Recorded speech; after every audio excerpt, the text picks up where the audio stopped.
Welcome back to Sleepy English Academy. Today, we'll be learning English through audio listening. So, get comfortable and close your eyes. Once upon a time, in a cozy little house, lived a tiny firefly named Flick. Unlike his brighter brothers who lit up the night with their dazzling glow, Flick's light was a soft, sleepy ember. He dreamt of joining their nighttime dances, flitting through the garden and guiding lost ladybugs home, but worried his weak light wouldn't be enough. His best friend was Grandma Cricket, a wise old cricket with a gentle chirp and a heart overflowing with stories whispered by the rustling leaves and the hooting owls. Grandma Cricket wasn't just any cricket. She was the keeper of hidden light, reminding everyone that even the smallest spark could illuminate the darkest corners. One particularly gloomy night, an unsettling quiet settled over the usually buzzing garden. The usual symphony of chirping crickets and firefly dances was replaced by an atmosphere of drooping flowers and shadowed corners. Grandma Cricket explained a grumpy old street lamp named Sparky had arrived. Sparky, with a permanently grumpy frown and a blindingly bright light, had stolen the ability to appreciate the beauty of moonlight and the gentle glow of fireflies from all the garden creatures. Left feeling scared and confused, they forgot the wonder of twinkling fireflies, the calming glow of the moon, and the peaceful feeling of a starlit night. Flick, though faint and sleepy, couldn't bear a world devoid of the magical firefly dances and the comforting moonlight.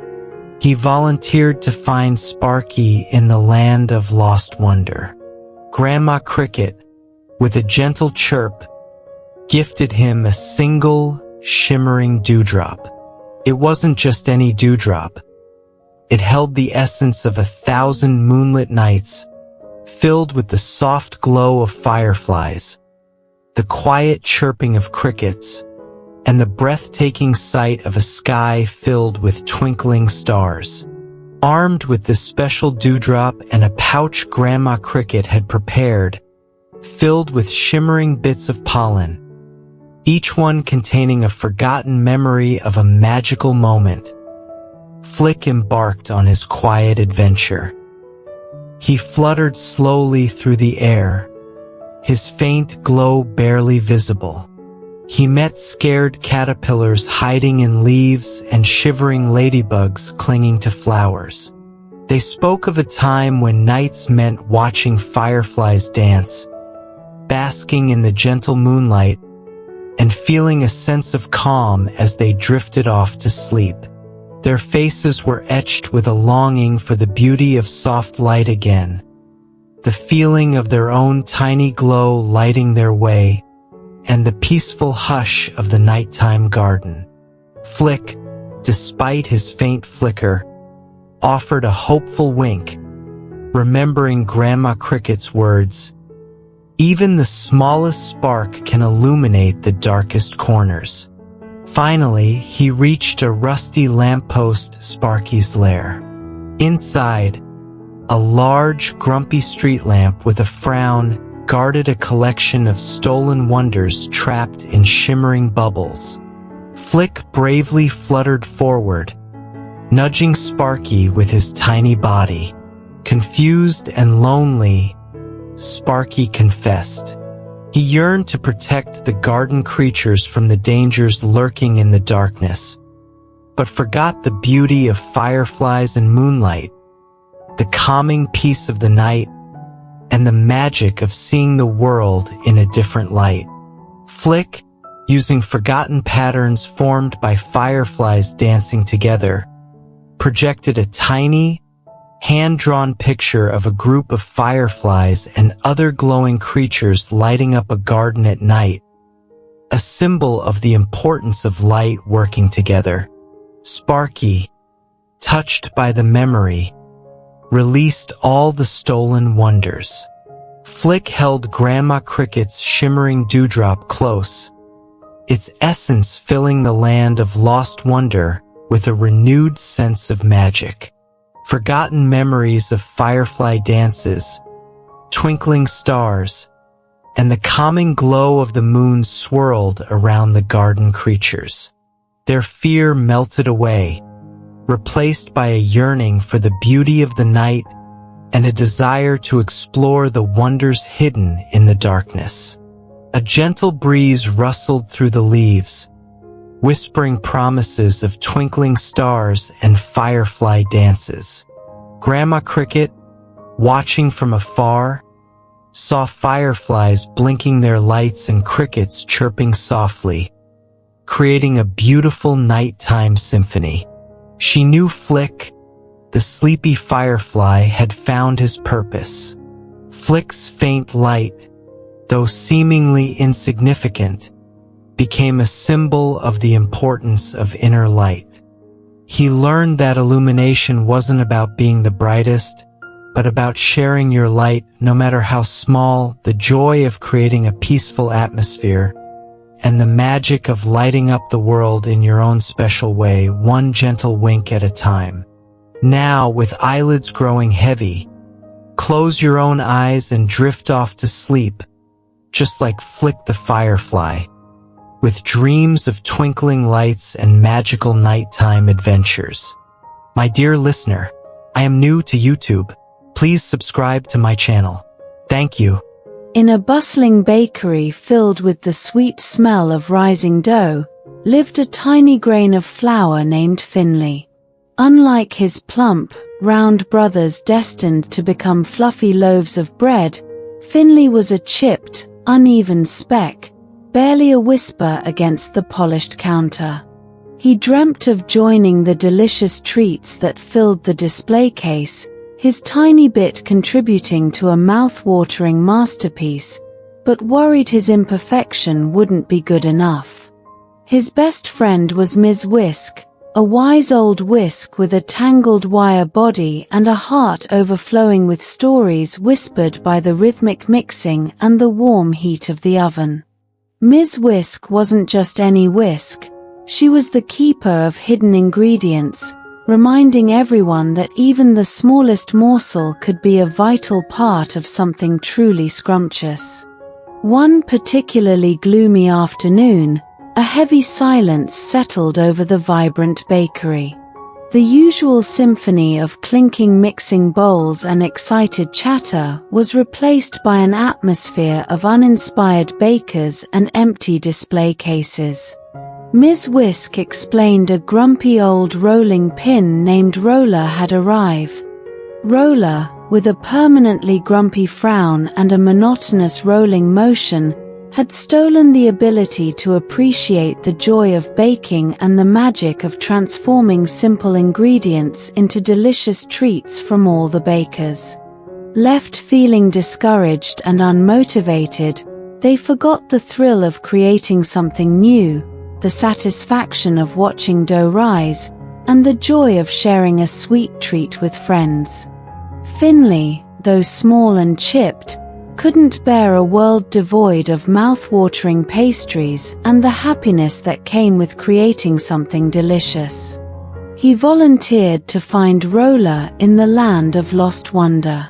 Ms. Whisk, with a gentle stir of her tangled wires, gifted him a single, shimmering grain of golden wheat. It wasn't just any wheat, it held the essence of 1,000 delicious treats, filled with the sweet aroma of baking bread, the satisfying crunch of a fresh cookie, and the delightful sight of a beautifully decorated cake. Armed with this special grain and a pouch Ms. Whisk had prepared, filled with shimmering bits of dried fruit, each one containing a forgotten memory of a magical baking moment, Finley embarked on his tiny adventure. He bounced slowly across the counter, his chipped form barely noticeable. He met bakers with slumped shoulders and empty measuring cups.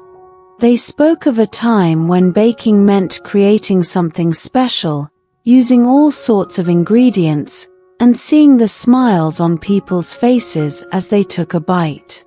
Their faces were etched with a longing for the joy of mixing and kneading again, the anticipation of the oven's warmth, and the satisfaction of sharing a homemade treat. Finley, despite his imperfection, offered a hopeful wiggle, remembering Ms. Whisk's words, "Even the smallest morsel can be a vital part of something truly scrumptious." Finally, he reached a dusty corner, Roller's lair.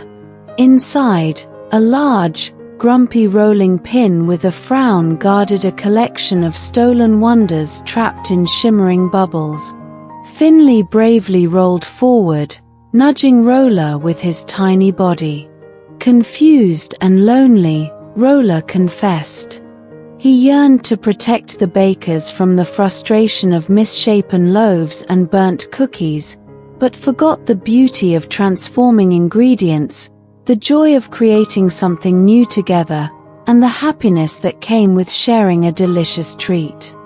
Finley, using forgotten patterns formed by dried fruit swirling in the air, projected a tiny, hand-drawn picture of a group of bakers working together, their faces filled with joy as they presented a beautiful cake to a smiling child, a symbol of the importance of baking together.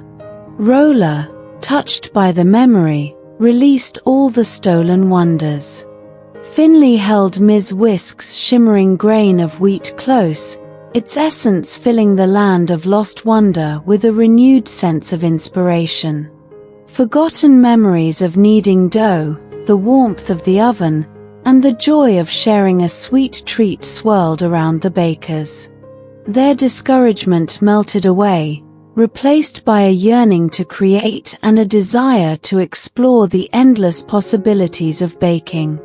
A delightful aroma filled the bakery, promising a symphony of delicious smells and mouth-watering treats. Ms. Whisk, watching from afar, saw bakers working together, their faces beaming with renewed creativity. She knew Finley, the chipped grain of flour, had found his purpose. Finley's imperfection, though seemingly a disadvantage, became a symbol of the importance of embracing all ingredients. He learned that baking wasn't about being the biggest or the most perfect, but about the joy of creation, the magic of unexpected combinations, and the power of even the smallest morsel to contribute to something truly scrumptious, one hopeful wiggle at a time. Once upon a time, in a land filled with rolling hills and whispering meadows, lived a tiny ladybug named Luna. Luna wasn't just any ladybug. Her shell wasn't the usual bright red with black spots. It shimmered with every color imaginable, like a rainbow trapped in a tiny dome. Luna loved exploring her world. Every morning, she'd wake up on a different leaf, dew clinging to her tiny legs. She'd climb tall blades of grass, feeling like she was on top of the world. From her high vantage point, she'd watch fluffy clouds drift by like giant cotton balls. One sunny day, Luna landed on a plump dandelion puff. As she basked in the warmth, a gentle breeze blew, carrying a dandelion seed away. It floated higher and higher until it disappeared from sight. Luna had never seen anything like it. Where did it go? Where could it be carried to? Suddenly, a gruff voice startled her. "Lost, little one," boomed the voice. Luna looked down and saw a grumpy-looking bumblebee buzzing near her. "No, sir," she squeaked. "I'm just curious. Where do those fluffy things go?" The bumblebee chuckled, a deep, rumbling sound. "Those, my dear, are dandelion seeds. The wind carries them far and wide, spreading seeds to grow new dandelions in new places. Luna's eyes widened. New places? Like where? The bumblebee, whose name was Buzz, took a moment to think. Well, he rumbled, the wind can take them across fields of wildflowers, to shady forests full of buzzing bees, or even to gardens where children play. Luna's heart filled with a longing she couldn't explain. Oh, she breathed. I'd love to see all those places. Buzz grinned. Well, little ladybug, maybe the wind can take you there too. But be warned, holding onto a dandelion seed can be a bumpy ride. Without another thought, Luna hopped onto a dandelion seed that was just beginning to float on the breeze. She waved goodbye to Buzz and soared into the sky. The wind whooshed past her tiny legs, whipping her back and forth. She clung on tightly, her colorful shell catching the sunlight like a disco ball. It was scary, exciting, and totally amazing. The wind carried her over fields of wildflowers, their sweet scent filling her nose. She flew past buzzing bumblebees, their stripes a blur of color. She even spotted a majestic hawk soaring high above, casting a giant shadow on the ground below. Finally, the wind started to calm, and Luna gently landed on a giant sunflower in a bustling garden. Children squealed with delight when they saw her. Look, a rainbow ladybug, one boy shouted. Luna spent the day in the garden, making friends with a wise old ladybird and a family of playful butterflies. As the sun began to set, painting the sky with streaks of orange and purple, Luna felt a pang of sadness. She had seen amazing things, but she missed her own meadow. A gentle breeze ruffled the sunflower petals. Just then, a new dandelion seed drifted by. Luna knew what she had to do. With a grateful look back at the garden, she climbed onto the seed and let the wind carry her home. The journey back was just as exciting, but when Luna finally landed on a familiar blade of grass, her heart overflowed with joy. Her meadow, with its green hills and whispering voices, had never felt so welcoming. From that day on, Luna continued her explorations, but her heart never forgot the adventure of the dandelion seed. She knew that the world was vast and filled with wonders, waiting to be discovered. And maybe, just maybe, one day she'd have another chance to hitch a ride on the wind and see where it took her next. In a shimmering underwater kingdom, lived a tiny fish named Pip. Unlike the other fish with sleek, silvery scales, Pip sparkled a vibrant purple, like a misplaced amethyst. He often felt out of place amongst the schools of shimmering blue and glistening green. One day, while hiding behind a coral reef, Pip wasn't a big fan of being the center of attention. Pip overheard whispers about a hidden treasure chest. Apparently, it was guarded by a grumpy old grouper named Gil and held the most magnificent pearl anyone had ever seen. Pip's curiosity bubbled. A magnificent pearl? He had to see it. But how could a tiny, purple fish like him even dream of getting past Gil? Suddenly, an idea sparked in his head, brighter than his own scales. He wouldn't try to fight Gil. He'd use his uniqueness. The next day, Pip swam towards Gil's cave, his heart thumping like a tiny drum. When Gil, with his bushy eyebrows and permanent frown, saw Pip approach, he let out a grumpy rumble. "What do you want?" little fish. Pip took a deep breath. Mr. Gill, he squeaked, I've heard about the magnificent pearl you guard.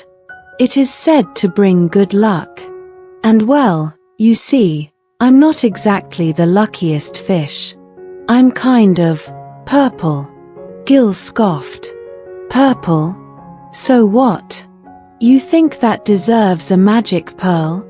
Pip, putting on his most hopeful smile, chirped, Actually, I think it makes me special. But you see, sometimes it feels lonely being different. Maybe the pearl's good luck could help me find other unique fish like me. Gill stared at Pip, his frown deepening. He'd never met a fish quite like this one. After a long pause, he grumbled, Fine. But if this brings back a horde of colorful fish making a racket in my cave, I'm putting you on guard duty. With a wiggle of his purple tail, Pip swam into the cave. Inside, nestled on a bed of seaweed, was a pearl so luminous it cast a rainbow glow. Pip gasped. It was even more beautiful than he imagined. He swam back to Gill, holding the pearl carefully. Thank you, Mr. Gill. I promise, I won't bring back a noisy crowd. True to his word, Pip didn't tell everyone about the pearl. Instead, he used it to spread kindness. He'd share stories of the magic pearl with other fish, encouraging them to embrace their differences. Slowly, the underwater kingdom became a more vibrant place, filled with all kinds of sparkly scales and unique fins. Pip, the once lonely purple fish, became a beacon of acceptance. He learned that being different wasn't bad luck, it was what made him, and everyone else, truly special. In a cozy corner of a bustling library, nestled between towering bookshelves, lived a tiny bookworm named Inky. Unlike his bookworm friends who feasted on dusty biographies and historical accounts, Inky craved adventure.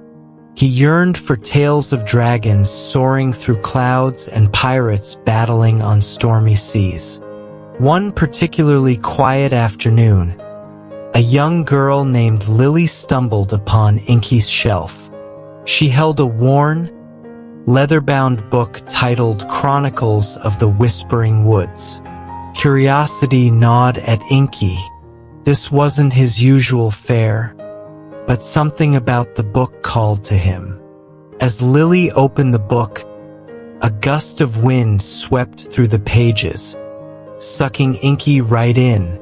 He landed with a plop on a grassy clearing, surrounded by towering trees with leaves that whispered secrets in the breeze. He was in the Whispering Woods. A tiny bluebird with a bright yellow chest landed on a branch above him. "Hello there, little one," she chirped. "Lost, are we?" Inky, wide-eyed, explained his predicament. The bluebird, who introduced herself as Azure, tilted her head. "The Chronicles? That book hasn't been opened in ages. But worry not, little bookworm. The Whispering Woods hold many stories. Perhaps you can help us find one." Turned out, the forest was losing its magic. The whispers of the leaves, once filled with wisdom and wonder, had grown faint. The creatures were losing their connection to the forest's ancient stories. Inky knew just what to do. He spent his days wiggling through the pages of the Chronicles, devouring tales of brave talking squirrels and mischievous fairies.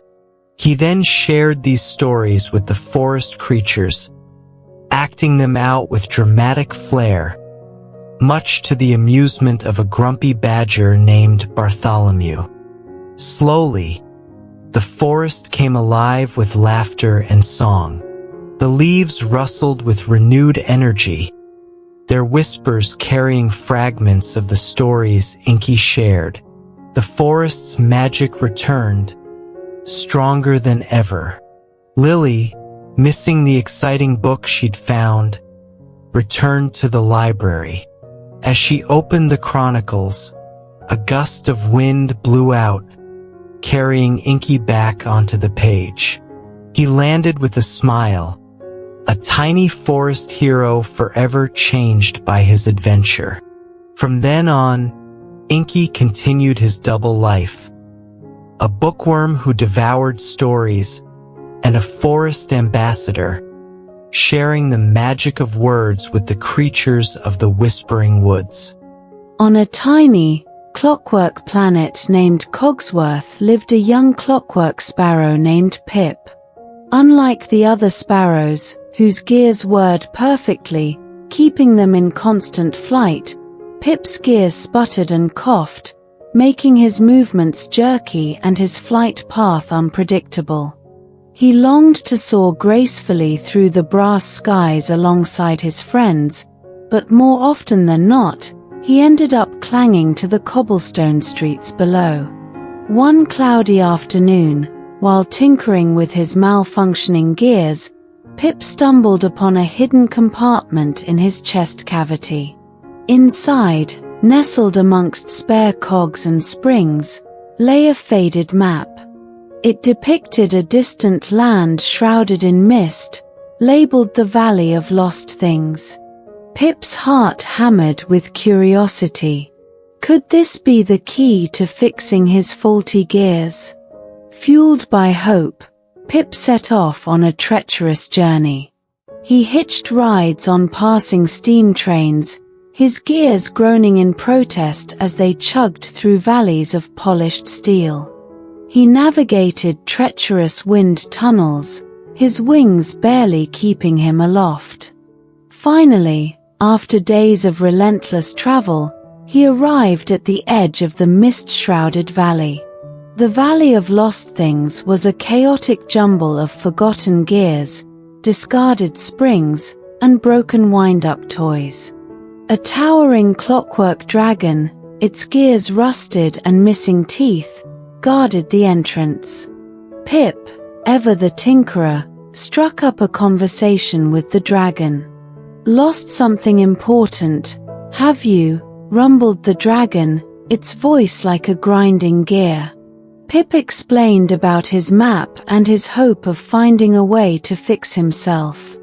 The dragon chuckled, a sound like rusty gears scraping together. "Many have come seeking lost treasures here," he rumbled. "But few realize the true treasure lies within." Confused, Pip ventured deeper into the valley. He met a wind-up ballerina with a missing leg, who danced with newfound joy using a makeshift crutch. He saw a dented teacup, transformed into a flower pot overflowing with vibrant blooms. These lost things, once deemed useless, were finding new purpose. It was then that Pip understood the dragon's words. He didn't need a perfect set of gears to fly. He just needed to embrace his own unique whirring and find his own way to soar. Returning home, Pip began tinkering again.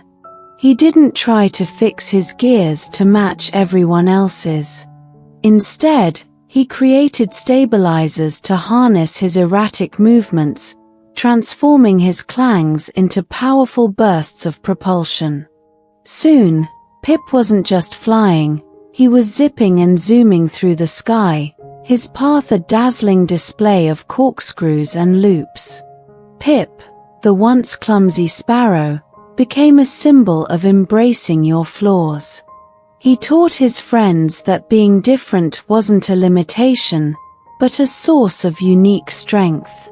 And so, the clockwork sparrows of Cogsworth soared through the brass skies, their gears whirring in a beautiful symphony of individuality.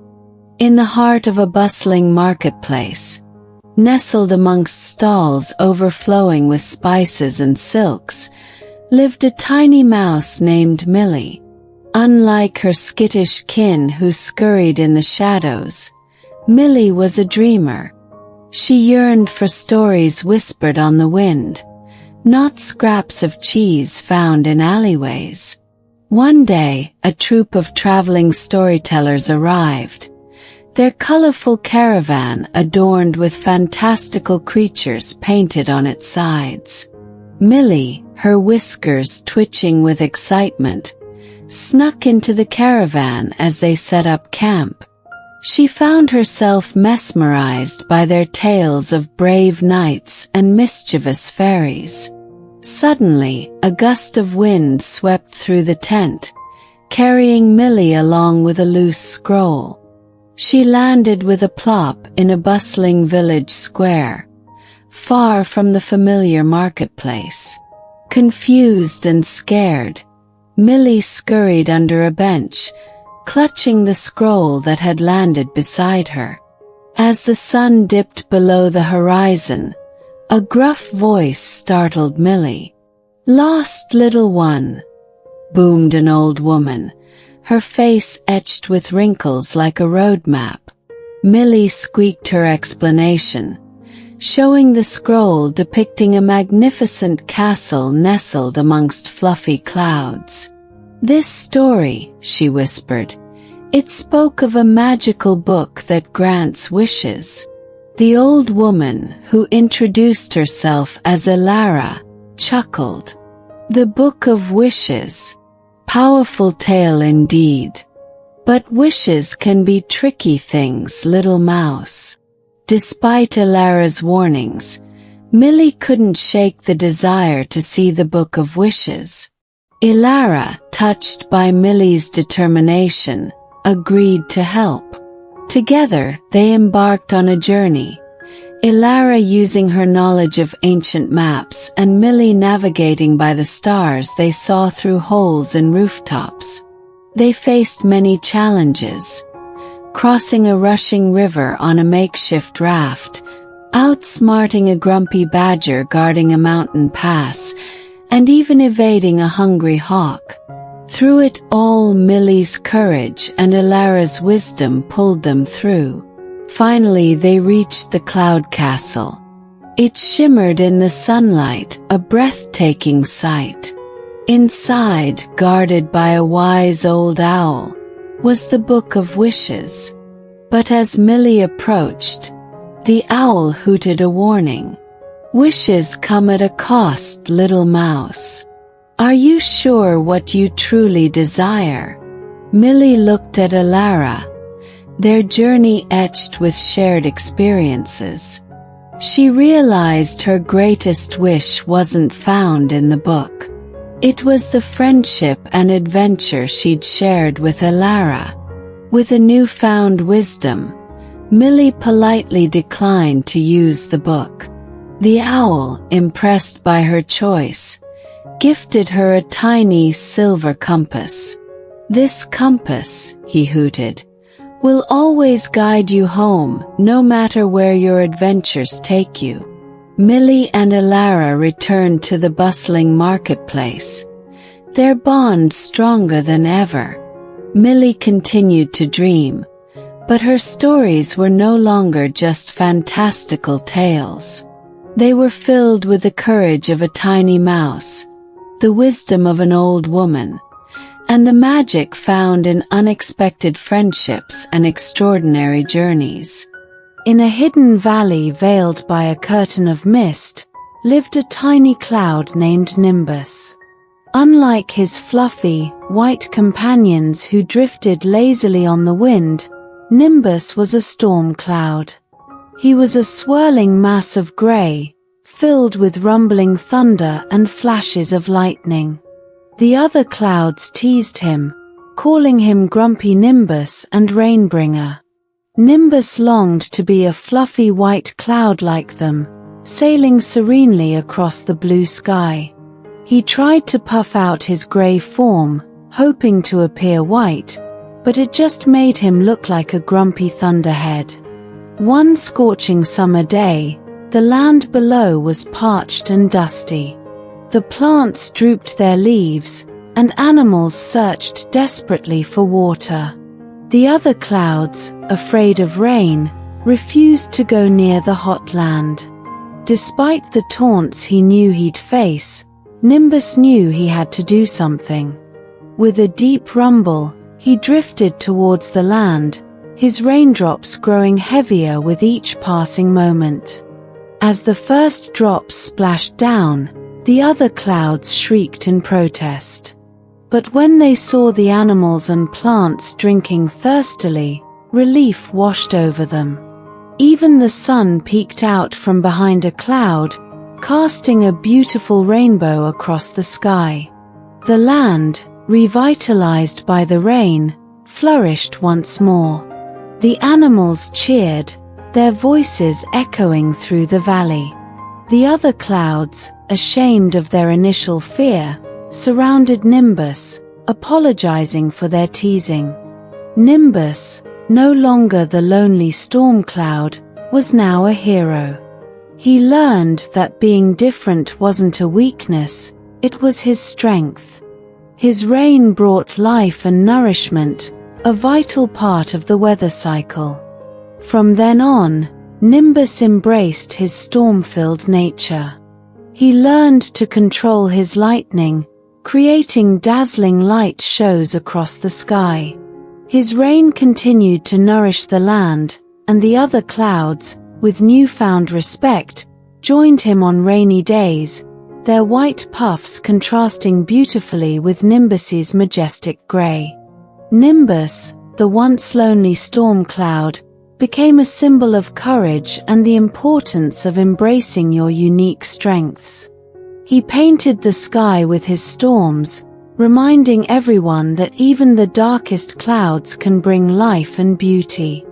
Once upon a time, in a swirling tide pool nestled amongst jagged rocks, lived a tiny hermit crab named Shelley.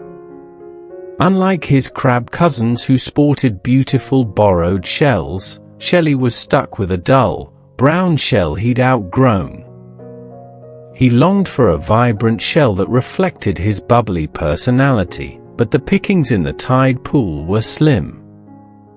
One sunny morning, a fierce storm raged, tossing the ocean into a frenzy.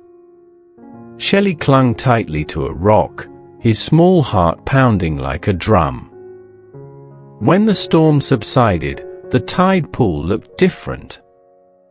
Amongst the scattered seaweed lay a dazzling array of seashells, washed in from distant shores. Shelley's eyes widened.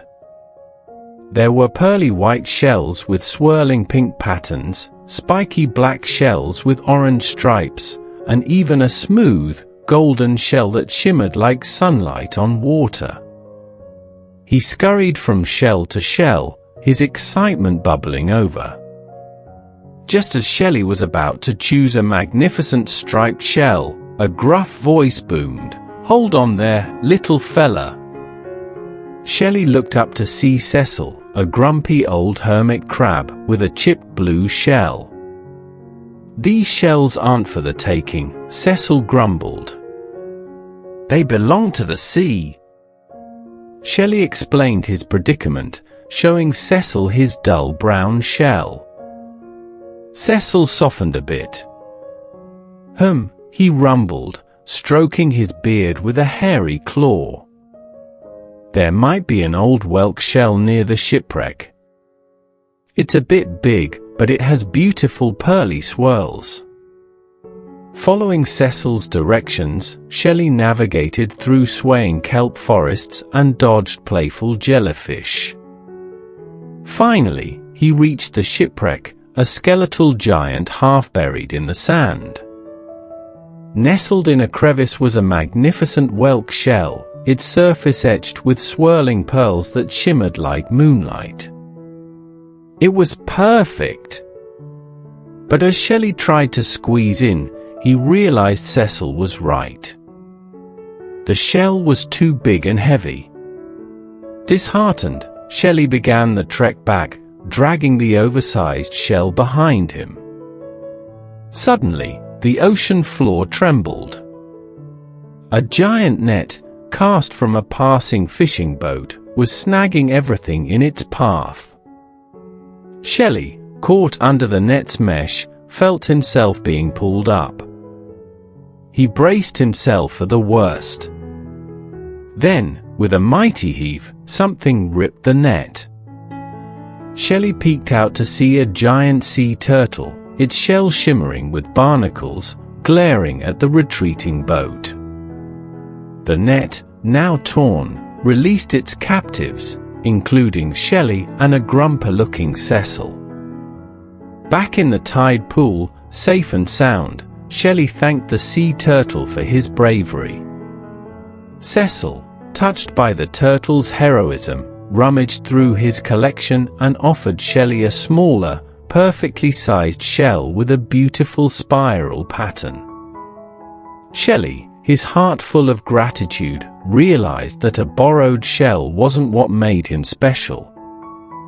It was his courage and his kind heart.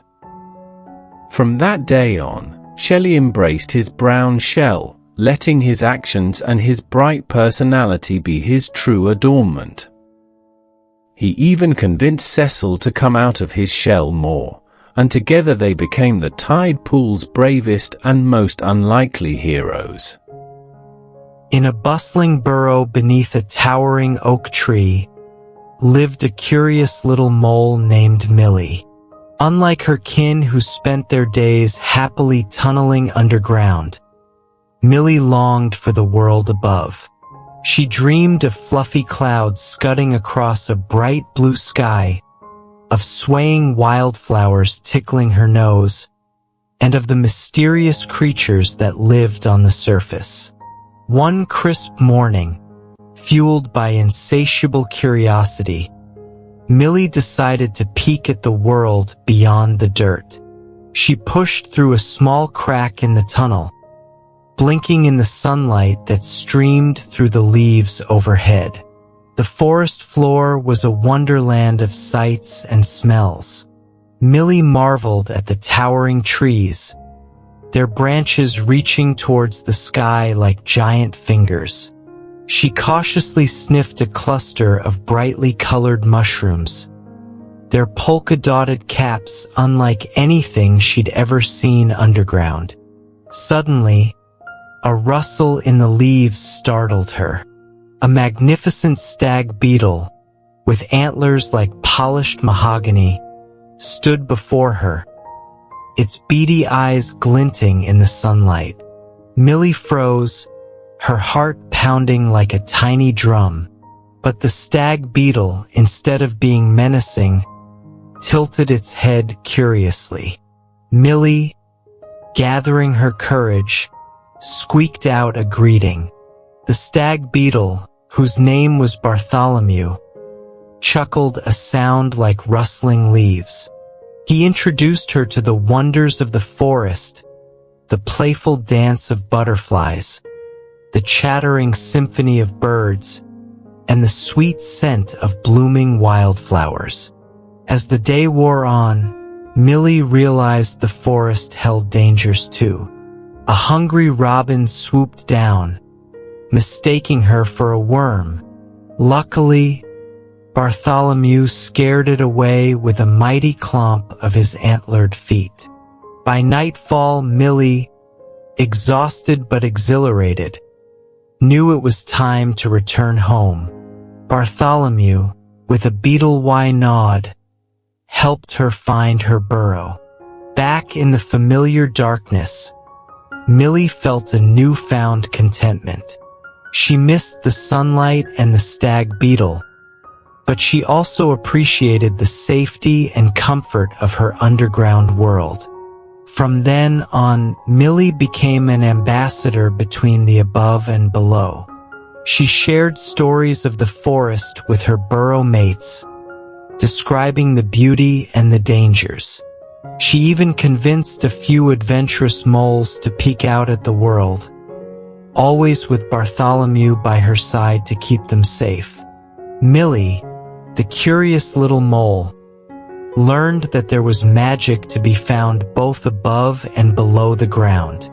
The world was a vast and wondrous place, and she, with her unique perspective, could explore it all, one tunnel and one forest floor at a time.